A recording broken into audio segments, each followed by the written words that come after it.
conférence donc, qui va être à forte teneur sociologique. Le sujet est tellement grave et tellement minimisé qu'on apprend simplement juste des chiffres comme ça officiels, ça nous éclate au visage, ça nous éclate dans notre compréhension de ce qu'on est en train de vivre tout autour de nous et qui est invisibilisé. J'ai été invité dans pas mal de débats suite à mon livre L'homme expliqué aux femmes. La plupart des débats, on a l'impression que je suis provocant pour deux raisons. La première, c'est que mon objectivité est fondée sur des chiffres. Il n'y a pas de spéculation sur la nature féminine, la nature masculine, ça ne m'intéresse pas de faire une sorte de philosophie différentialiste, etc. C'est pas du tout ce qui m'intéresse. Ce qui m'intéresse, c'est l'aspect vraiment politique et philosophique, mais la philosophie est politique par essence. Donc il n'y a pas de provocation, il est juste se baser sur des chiffres de départ qui sont la base d'un constat objectif, sinon on ne sait plus quoi on parle. Et dès qu'on parle des femmes, en général, on ne sait plus de quoi on parle. Il y a tellement de détracteurs, on est dans une parole qui est tellement contrôlée par le genre dominant, le sexe fort, au sens fort du terme. C'est un tsunami de mensonges, de minimiser les violences, de contre-vérités, etc. Donc voilà, pas de provocation, mais des chiffres très concrets. Et deuxième chose, on me prend pour un provocateur parce que je suis évidemment du côté des minorités, du côté de ceux qui souffrent, du côté de l'injustice. C'est un peu, pour moi, le sens même de la philosophie. J'ai du mal à imaginer une philosophie qui serait résolument du côté des oppresseurs et du côté de ceux qui ont le pouvoir. La philosophie, dans son aspect critique, est là pour critiquer aussi ceux qui s'accaparent le pouvoir et ceux qui commettent de l'injustice. Et donc, comme je suis un homme, on imagine que quand je prends la défense des femmes, soit c'est pour pouvoir séduire les femmes, soit c'est parce que j'ai eu un père très violent ou des mauvaises expériences masculines. C'est ce qu'on me renvoie à la suite des conférences. J'ai jamais eu autant de réactions violentes qu'avec ce dernier livre. Il n'y a aucune provocation de ma part. Je prends pas du tout le parti des femmes, j'analyse des faits, j'essaie de tirer des conclusions d'une organisation sociale qui mène au constat qu'on va essayer de voir en profondeur, analyser les causes et surtout analyser des possibilités d'action qui nous sortent de ce qu'on entend depuis les années 70 et qui a tout à fait sa légitimité. Il ne s'agit pas de remettre en question le féminisme, disons, qui a pu émerger dans les années 70. Il s'agit de voir que peut-être le public masculin-féminin a changé, peut-être que l'apparition des médias, la sensibilité des médias à ces thèmes a aussi changé, et de voir qu'il faut aussi faire évoluer le féminisme. Et on me traite de provocateur parce qu'on dit, tiens, c'est pas à toi en tant qu'homme de faire évoluer. Mais justement, une des grandes parties de mon livre consiste à dire que peut-être que le féminisme du XXIe siècle, il va être autant porté par les hommes qui n'en peuvent plus de plein de choses, de plein d'injustices, de tout le poids qu'on leur fait porter sur les épaules, que par les femmes, évidemment, qui sont les premières victimes.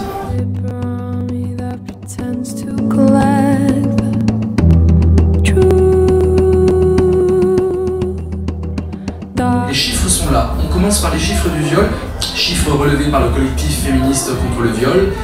Donc c'est des chiffres effrayants. En France, près d'une femme sur 6 et moins d'un homme sur 20, voilà, on a les hommes, on a les femmes, une femme sur 6 et un homme sur 20 déclarent avoir été victimes de viol ou de tentatives de viol au cours de leur vie. 10 fois plus de femmes et de jeunes filles victimes que d'hommes. Dans 83% des cas, l'agresseur est un proche ou quelqu'un connu de la victime. 2 tiers des femmes ayant subi un viol ou une tentative de viol l'ont été avant 18 ans, ça c'est pas trop, 2 tiers. Et 25% des agressions sexuelles sont commises sur le lieu de travail, c'est intéressant. Pas le parking souterrain, c'est le lieu de travail, aussi qui peut être un lieu d'oppression. Plus effrayant encore, ce chiffre, seulement 4% des viols et des tentatives de viol sont signalés aux forces de l'ordre, 4%.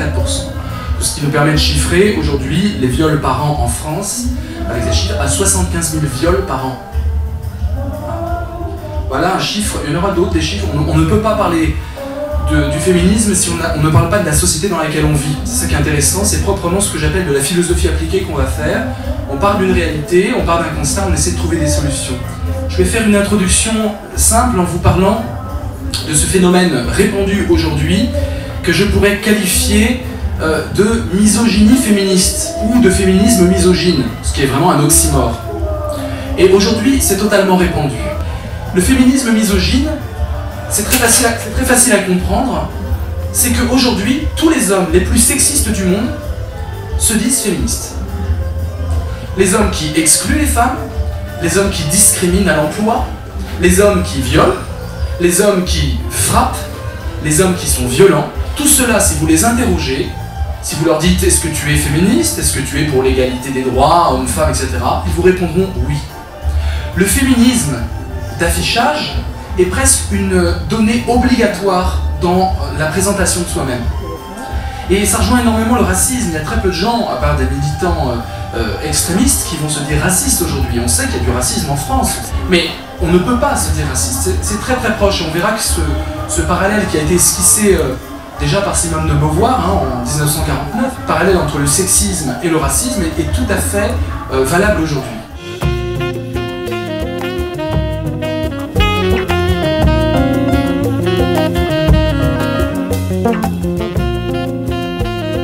On va d'emblée retirer de nos cerveaux l'idée que l'homme et la femme sont des êtres différents, je dirais, ontologiquement ou biologiquement. Il y a évidemment des différences que je pointe dans le livre, et aujourd'hui on va bien parler des femmes et pas des hommes. On va parler des hommes, des femmes, et tout ça c'est de la caricature, c'est du grossissement. Comment subsumer, c'est le mot philosophique, subsumer sous le concept féminin l'ensemble des femmes. Il y a toutes sortes de femmes, mais vous comprenez qu'à force de diffracter la question de la nomination des hommes, des femmes, on s'empêche de penser. Ça nous priverait de parler de liberté, que de concevoir que dans la liberté, il y a 1000 façons d'être libre, de contourner les lois, de contourner les dictatures et de s'approprier le sens de sa vie dans un rapport d'autonomie. Les concepts sont toujours exagérés, sont toujours caricaturaux. Donc on va bien parler de femmes et d'hommes, mais il ne s'agit pas de les enfermer dans une réalité qui serait une réalité biologique. Pour la simple et bonne raison que 90% de nos 100 milliards de neurones, de 90% des connexions de nos 100 milliards de neurones se font après la naissance.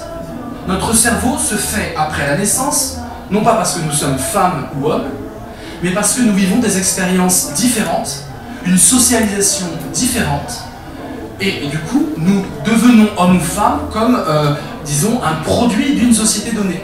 Que ça soit bien clair, on n'est pas dans un biologisme, tout se fait dans un contexte d'éducation, après la naissance, il y a des interactions multiples, qui fait qu'on devient, en fonction de la société, homme ou femme.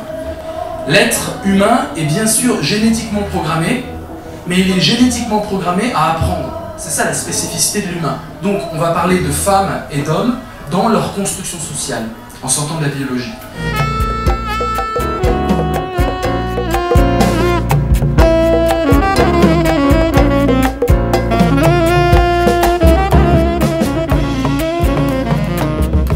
Il est évident que la puissance féminine d'enfanter a toujours été convoitée par les hommes. Quand les hommes se sont rendus compte que la femme était capable de mettre au monde, c'est-à-dire d'assurer la pérennité du clan, la pérennité de l'humanité, la pérennité de la famille, il est évident qu'on a eu de cesse, les hommes, encore une fois avec cette fameuse généralité qui n'en est pas une, n'ont eu de cesse que de vouloir contrôler la capacité d'enfanter des femmes, et que la déchéance féminine commence là. Et la prise de pouvoir des hommes commence là, à cette volonté de contrôler, alors qu'une femme peut avoir des enfants avec n'importe quel homme, et ben de contrôler les lignées, de contrôler le ventre des femmes, finalement, de contrôler cette capacité qui finalement est notre vexation fondamentale, ontologique pour le coup, en attendant l'utérus artificiel qui est toujours remis à demain, et dont certains fantasment avec délectation comme une sorte d'apogée d'une sorte d'humanisme cyborg. Mais en attendant cela, il y a quand même une spécificité biologique que l'on vous convoite, et que l'envie du pénis, très freudienne envie du pénis, est en fait une envie de pouvoir, parce qu'avoir un pénis dans cette société, c'est avoir un accès au pouvoir tout à fait différent, doit être compensé par l'envie d'utérus, l'envie de pouvoir enfanter, une envie tellement refoulée en nous qu'on ne l'a pas peut-être de façon consciente, mais qui nécessite un embrigadement des femmes, un contrôle des femmes.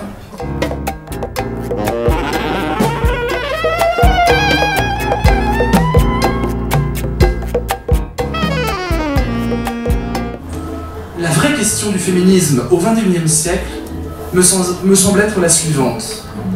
Au nom de quoi, nous les hommes, nous allons vous céder la place? Au nom de quoi, alors que votre asservissement est totalement plus ou moins acceptée. Vous protestez, vous êtes toutes fatiguées. Quand vous êtes mère, les jeunes mères sont harassées de fatigue. Mais au nom de quoi, nous les hommes, et je le dis sans cynisme et sans provocation, réellement c'est une réelle question que je pose, philosophique, sociologique. Vous repassez nos chemises, vous élevez nos enfants, en plus vous allez travailler, vous rapportez de l'argent à la maison. Au nom de quoi nous allons faire cesser ces injustices, par exemple des discriminations au salaire? Au nom de quoi nous allons vous aider à prendre une place de champion alors que nous sommes pour l'instant les seuls champions? Nous avons mis des décennies, des centaines d'années, voire des millénaires à nous arroger le pouvoir, et nous avons le pouvoir. Nous avons par exemple le pouvoir de créer une féminité selon ce que l'on désire nous les hommes. Le féminin aujourd'hui ne correspond pas du tout au féminin qui est l'attente des femmes. Encore une fois, dans cette fabrique des hommes et des femmes qu'est la société, que sont les médias, que sont la publicité ou le mode de consommation aujourd'hui, nous pouvons fabriquer même des attentes féminines masculino-centrées. En fait, mettre dans la tête des petites filles tout ce qui nous plaît, nous les hommes, qu'elles aient dans la tête. Les contes de fées ont fait cet office-là pendant des siècles et ça marchait bien. L'école de la passivité féminine, faire de la passivité féminine le plus grand des bonheurs. Et on a Blanche-Neige qui récure les gamelles crasseuses des petits nains. Et on a Cendrillon qui se tue à la tâche, etc. La passivité perçue comme une sorte d'accès au bonheur immédiat, avec la maternité comme but ultime de la vie. Ça fonctionne très bien pour les petites filles. Ça marche, on sait bien. C'est un débat qui a déjà été énoncé, analysé depuis les années 70, je ne vais pas revenir là-dessus. Mais ça fonctionne. Donc nous avons même le pouvoir de vous mettre vos propres objectifs en tête. Il suffit d'ouvrir un magazine féminin, je ne vais même pas en nommer, et vous voyez un monde masculin se dessiner, c'est l'homme rêvant de la femme. Donc nous avons même la capacité de former le féminin. Autre question, dans l'organisation du temps, le temps qui est alloué aux tâches domestiques, on sait que les femmes travaillent 2 fois plus que les hommes dans les tâches domestiques, que ça crée des drames, des catastrophes dans leur emploi, la possibilité que nous avons de nous coopter en entreprise, la possibilité, grâce à certains clubs de voile ou de rugby ou de cigares, que nous avons de court-circuiter les hiérarchies qui pourraient être dites entre parenthèses naturelles, entre guillemets, c'est-à-dire le temps, l'ancienneté, etc., des choses un peu objectives, la capacité que nous avons de nous entendre entre nous les hommes pour vous arnaquer, pour vous faire un hold-up sur votre porte-monnaie, sur votre pouvoir d'action, entre un cadre homme et un cadre femme avec le même emploi, 2 cadres, le même emploi, c'est 12 000 € de différence de salaire par an. Au nom de quoi nous allons vous donner cet argent? Nous avons conçu un hold-up généralisé. Un hold-up du pouvoir, un hold-up symbolique, un hold-up dans toutes les dimensions. On peut d'ailleurs s'amuser à les égrener, ces dimensions, sans aller dans les exemples extrêmes de la Chine ou de l'Inde, où là vous savez très bien qu'il y a un déficit de femmes. Le chiffre officiel, c'est qu'en 2020, en Chine, simplement la Chine, il y a beaucoup d'hommes de 20 à 45 ans qui ne pourront pas trouver d'épouse parce qu'ils en pratiquent l'avortement sélectif. Quand je dis beaucoup d'hommes, c'est pas 1000, c'est pas 2000, c'est 30 millions. 30 millions d'hommes ne trouveront pas d'épouse parce que, avec la politique de l'enfant unique, on fait des échographies et dès qu'il s'agit d'une femme, avortement sélectif. 30 millions, vous imaginez? Donc, ce sont des chiffres qui nous font frémir, mais qu'il faut avoir en tête.